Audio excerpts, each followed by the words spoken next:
Hello बच्चों, स्वागत है आपका हमारे YouTube चैनल निर्मला क्लासेज पर। अगर आप लेटेस्ट वीडियो देखना चाहते हैं तो सब्सक्राइब करें और बेल आइकन को दबाएं।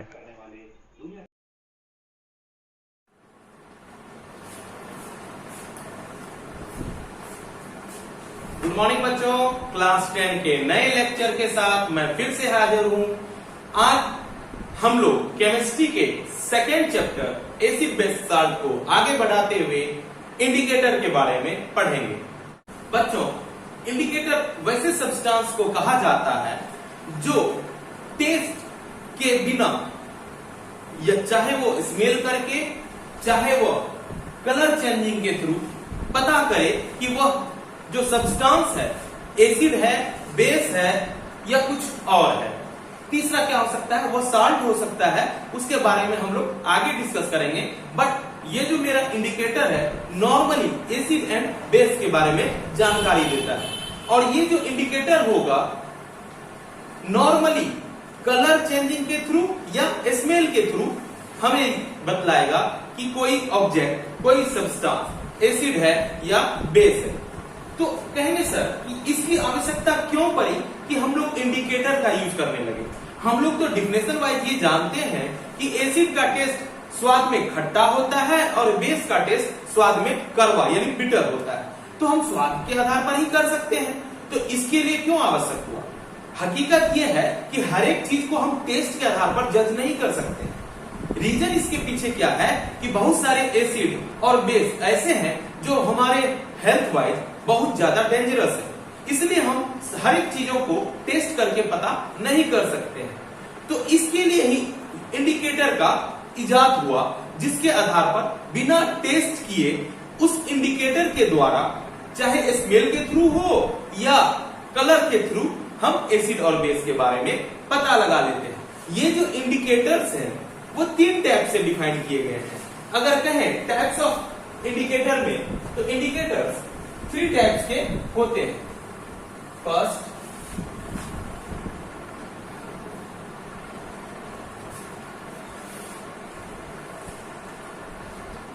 Natural indicator,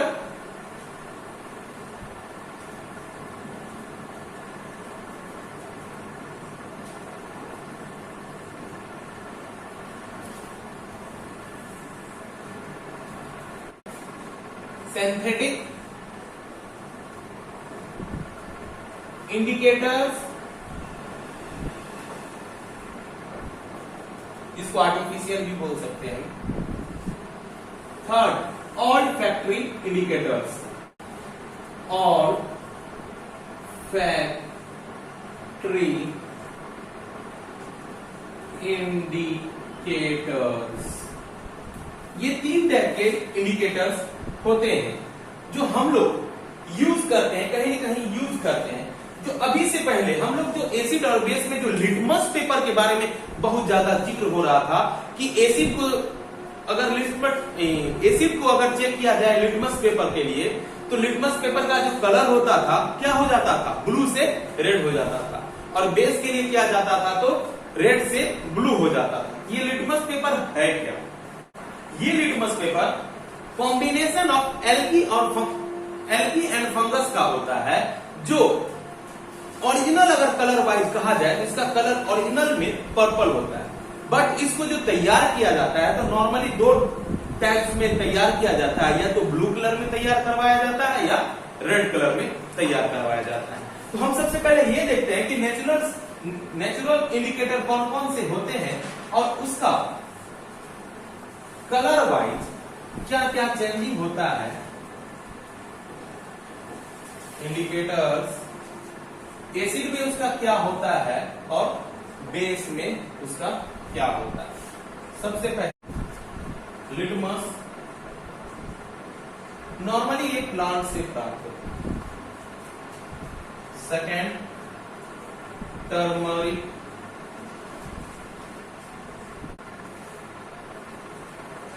China rose petals,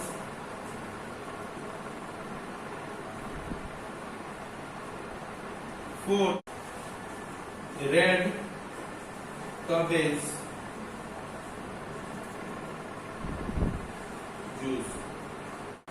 बात करते हैं फर्स्ट लिटमस पेपर का। तो लिटमस पेपर आपका कुछ भी है, बोले थे कि या तो ब्लू रहेगा या रेड रहेगा, बट एसिड में डालने से ये हमेशा रेड शो करेगा। ब्लू को रेड कर देगा, अगर रेड है तो रेड ही रहेगा, यानी चेंज नहीं होगा। बट बेस रहेगा तो यह ब्लू हो जाएगा। बताए थे बी बेस रहेगा तो ब्लू हो जाएगा। टर्मरिक हल्दी, हल्दी का कलर येलो, येलो रहेगा। एसिड में डालने पर इसका कलर क्या रहेगा? येलो रहेगा, बट बेस में डालने पर रेड रहेगा। उसके अलावा चाइना रोज पेटल्स में एसिड में क्या हो जाएगा? पिंक एंड बेस में ग्रीन। एसिड में रेड एंड बेस में ब्लू। ये जो 4 इंडिकेटर्स हैं वो सारे नेचुरल इंडिकेटर्स हैं। ये जो सारे इंडिकेटर्स हैं कौन से इंडिकेटर है? नेचुरल इंडिकेटर्स हैं, जिसमें लिटमस पेपर का को अगर हम चेक करते हैं तो एसिड में रेड दिखाता है और बेस में ब्लू दिखाता है। टर्मरिक का येलो दिखाता है किसमें? एसिड में, और रेड दिखाता है बेस में। चाइना रोज पेटल्स का पिंक दिखाता है एसिड में एंड ग्रीन दिखाता है बेस में।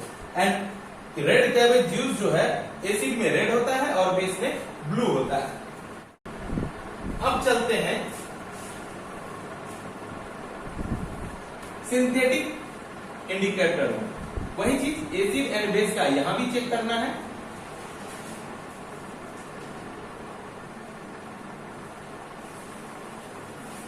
मिथिलीन, ऑरेंज, ये एक वर्ड हुआ।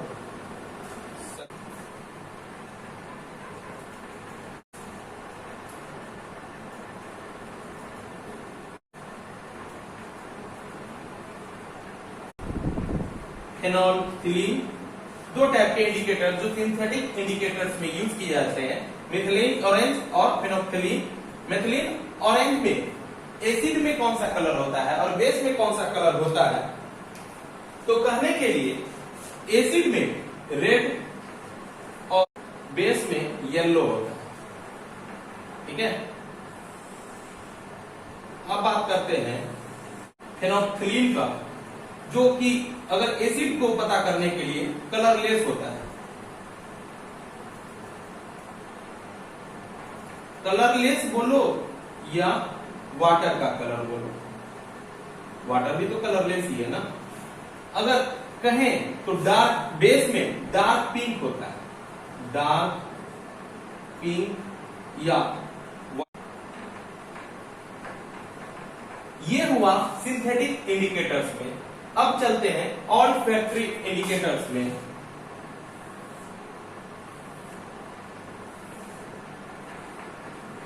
Acid base indicators.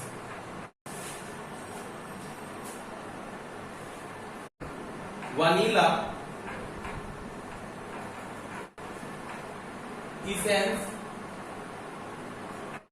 सेकेंड में क्लोव ऑयल, जिसको लॉन्ग कहते ओनियन। अगर बात करें एसिड में तो वनीला एसेंस का जो एसिड में स्मेल होता है, कहने के लिए इसमें स्मेल के द्वारा, ठीक है, किया जाता है। अदरवाइज ये सब कलर के द्वारा।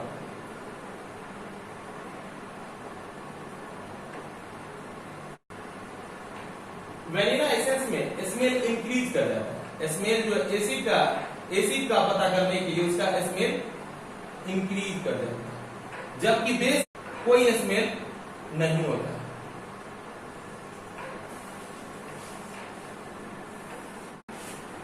स्मेल इंक्रीज कर जाता है,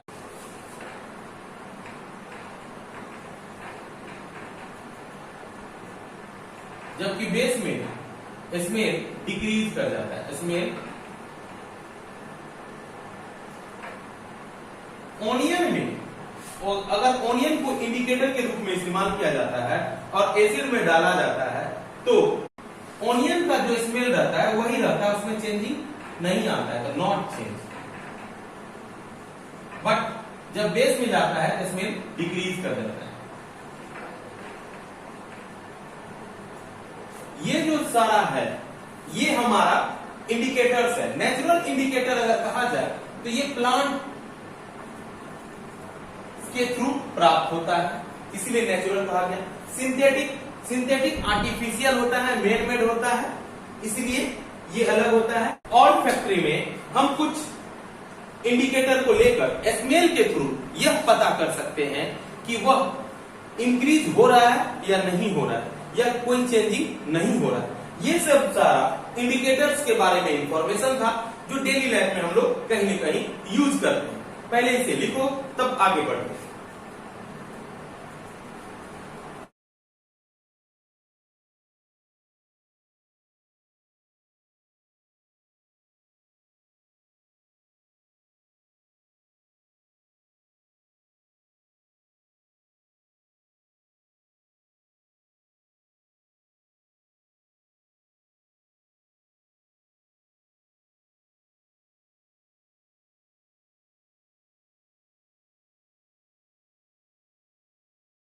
अब बात करते हैं हम लोग साल्ट के बारे में। इससे पहले हम लोगों ने एसिड और बेस के बारे में पढ़ लिया है। तो साल्ट कुछ नहीं है, बस जब कहें कि एसिड और बेस का आपस में कॉम्बिनेशन होता है, तब वाटर के साथ जो सब्सटेंस फॉर्म होता है उसे साल्ट कहते हैं। वाटर, यहां जो सब्सटेंस फॉर्म होता है उसे साल्ट कहते हैं। अब ये सोचो, एसिड के बारे में हम लोग क्या जानते हैं? When acid react with base, then it will be formed salt with water. तो इसे वैसे हम लोग न्यूट्रलाइजेशन रिएक्शन भी कहते हैं।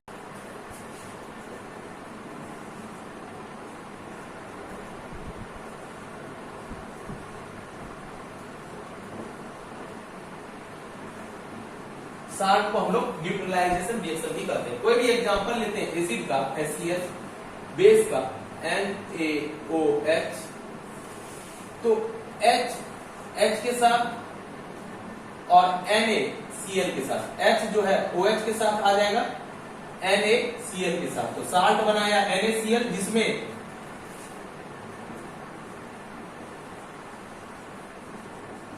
neither H plus no OH minus. अगर ना तो H प्लस रहे और ना ही OH माइनस रहे तो वह साल्ट है। तो बच क्या गया? H2O, water. इसके अलावा बहुत सारे एग्जांपल हैं, जैसे H2SO4 प्लस CaOH कोल्ड। क्या हो जाएगा? CaSO4 2H2, 2H2O मतलब 4, दो यहाँ 4, ऑक्सीजन कितना? 2, ये 2। इसी हिसाब से हम लोग साल्ट के बारे में पढ़ेंगे। अब आगे देखते हैं, पहले से लिखो। अब हम लोग देखने जा रहे हैं कि एसिड और बेस का केमिकल रिएक्शन किस प्रकार का होता है, तो उनको अब देखते हैं। तो सबसे पहले ये देखते हैं, अब एक कॉलम बनाकर देखते हैं तो ज्यादा आसान लगेगा समझने में, कि कोई भी ऑब्जेक्ट को लेंगे, चाहे वो मेटल है, नॉन मेटल है या अदर कोई कंपाउंड है, उसको रिएक्ट करवाएंगे एसिड में और बेस में, और देखेंगे कि क्या चेंजिंग आता है, क्या फॉर्म होता है, उन सभी चीजों को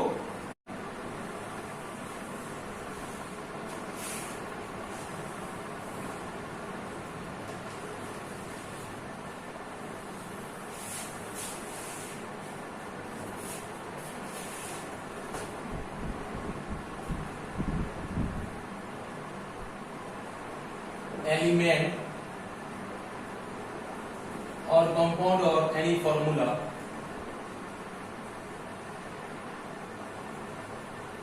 रिएक्ट विथ एसिड। जब एसिड के साथ करेगा तब क्या बनेगा, जब बेस के साथ करेगा तब क्या बनेगा। तो सबसे पहले देखते हैं कि जब कोई मेटल रिएक्ट करता है एसिड के साथ, जैसे कि नाम ले लेते हैं कोई एसिड का। एसिड तो बहुत टाइप का होता है, जैसे कि कुछ एग्जांपल्स ले लेते हैं, लाइक एसिड में HCl, H2SO4 या HNO3 और मोर देन कुछ भी हो सकता है। उसी तरह से बेस में जैसे कि NaOH, CaOH whole 2, MgOH whole 2, इस टाइप का बहुत सारा है, KOH बहुत सारा है। तो किसी का रिएक्शन, और मेटल को कैसे समझेंगे? मेटल में आयरन, कैल्शियम, सोडियम, बहुत सारा कोई मेटल। तो इसका अगर हम फार्मूला बनाए तो when metal react with acid, then it will be form salt and release hydrogen gas। जैसे कि मेटल ले लिए Fe और एसिड ले लिए HCl, तो क्या हो गया? FeCl के साथ करेगा, बैलेंस कर दो थोड़ा, FeCl2 बच गया क्या? H2 रिलीज का मतलब उड़ जाएगा। इसके अलावा एग्जांपल लेते हैं, एक और एग्जांपल ले लेते हैं। सपोज सोडियम ले लिए, चलो अब इस बार ले लिए H2SO4, क्या हो जाएगा? बैलेंस, इसको 2 लेना पड़ेगा, Na2SO4H2 रिलीज हो गया। ये एग्जांपल हुआ तुम्हारा मेटल के साथ जब एसिड का रिएक्शन होता है। अब बेस का देखते हैं। बेस में भी वही उसी तरह से, जब when metal react with base, then it will be formed salt and hydrogen gas।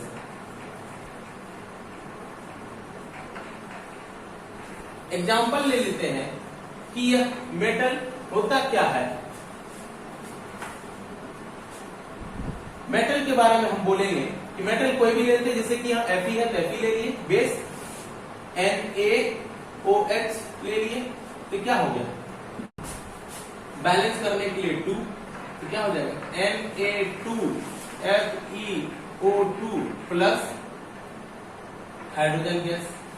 इसी तरह से ये रिएक्ट करता है। अब एक देखते हैं, ये तो हुआ कि मेटल के साथ रिएक्शन किया तो एसिड में क्या बना और बेस में क्या बना।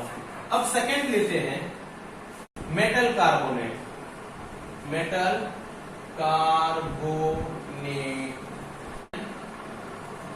या और मेटल बाइकार्बोनेट। जब मेटल कार्बोनेट का इस्तेमाल किया जाता है या मेटल बाइकार्बोनेट का इस्तेमाल किया जाता है तो एसिड में क्या फॉर्म होता है? व्हेन मेटल कार्बोनेट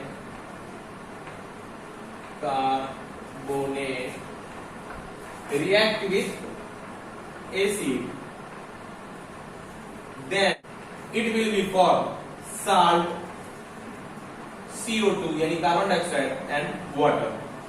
एग्जाम्पल ले लेते हैं, मेटल कार्बोनेट का मतलब कोई मेटल ले लेते हैं Na2CO3 प्लस एसिड HCl, तो 2 लेना होगा बैलेंस के लिए, क्या हो जाएगा?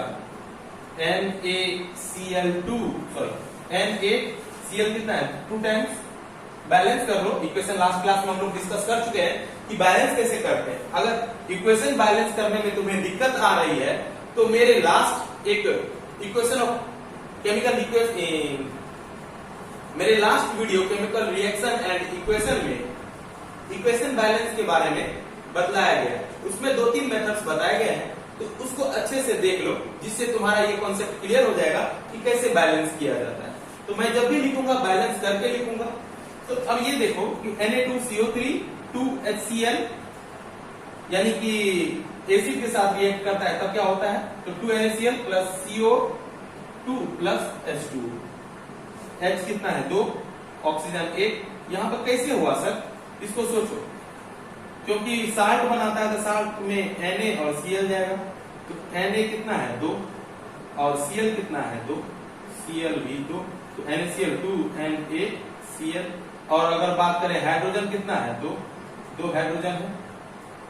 हाइड्रोजन है और ऑक्सीजन CO2 का देखो तो क्या है?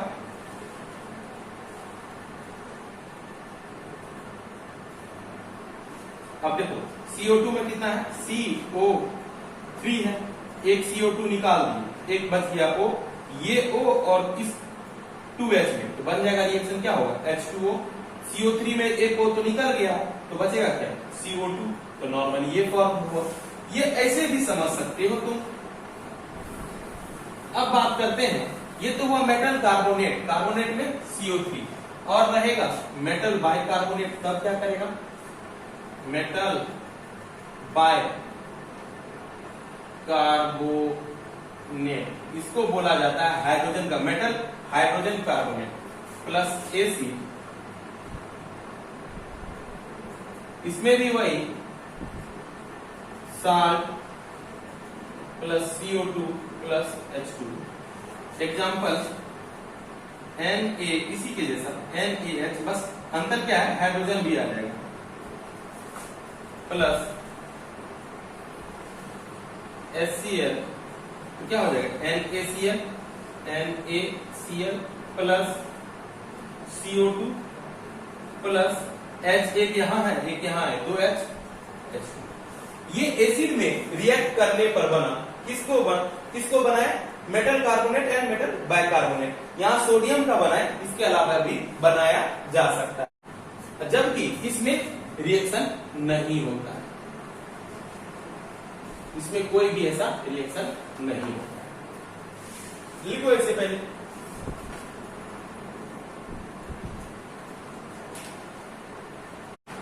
अब थर्ड देखते हैं, when metallic oxide react with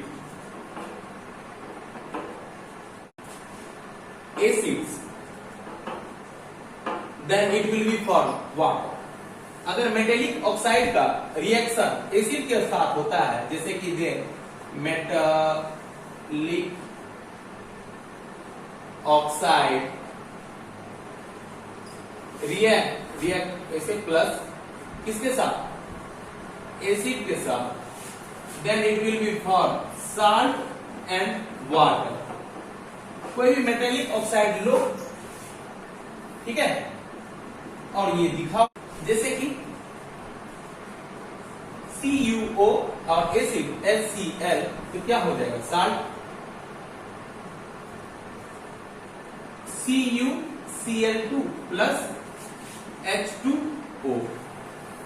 ये हो गया मेटेलिक ऑक्साइड रिएक्ट किया HCl के साथ, तो साल्ट एंड वाटर बनाए। साल्ट का मतलब क्या बताए थे, जिसमें ना तो हाइड्रोजन हो ना ही हाइड्रोक्साइड, ठीक है। अब इसके अलावा अगर हम फोर्थ देखें, when non metallic oxide react with bases, then what will be formed। तो यहां देखेंगे कि non metallic oxide react with base, then it will be also form salt and water। non-metallic oxide like a CO2 CaOH whole 2, then it will be form salt, that is CaCO3 plus H2O।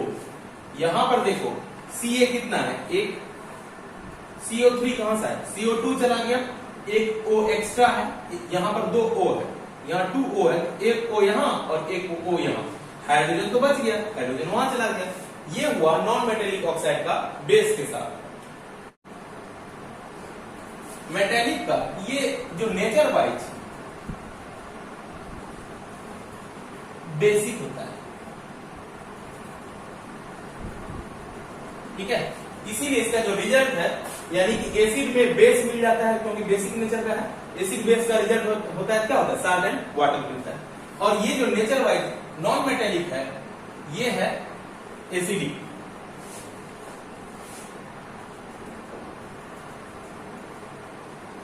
In nature.